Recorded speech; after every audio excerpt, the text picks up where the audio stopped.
What we can't do is have one side threatening default if they don't get their way.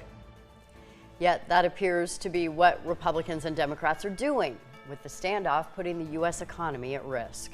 At the end of 2022, fears of a recession weighed on the minds of employers and employees. That's based on a survey conducted by Principal Financial. Now, more than 3 months into the new year, several bank failures and continued economic uncertainty are still on the minds of those surveyed.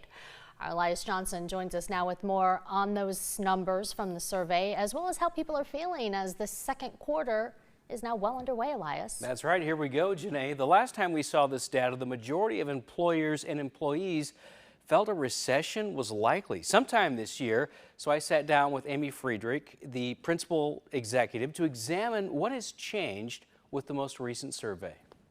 So I think the biggest difference is probably, and this is going to sound counterintuitive, that business growth sentiment actually went up. So the biggest difference is they're actually even more confident that they're in good shape right now and they're going to see business growth in the future. That is considering the recent bank failures, which were part of the most recent survey. So what has remained the same from both surveys is roughly 60% of those who took part believe a recession is still likely in 2023, though it hasn't happened. But the impact that has on decision employers are making to stay the course instead of taking new risks, maybe debt, overall investments, expansion remains a concern. I would say the great news is right now that they've kept things stable.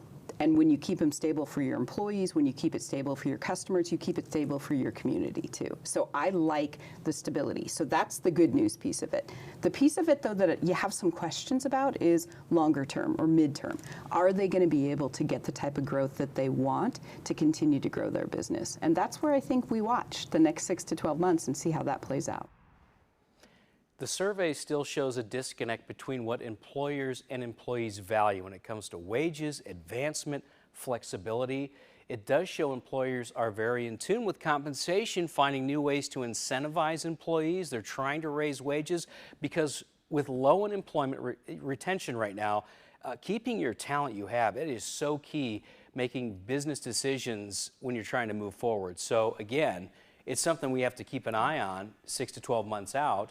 Are they growing and expanding, and we're seeing this growth now? Are we going to see that in the future based on decisions they're making right now, which seems like they're just trying to keep people happy and keep things going? Right. Stable and finding that balance. Yeah. No easy task. All right. Thanks, Elias.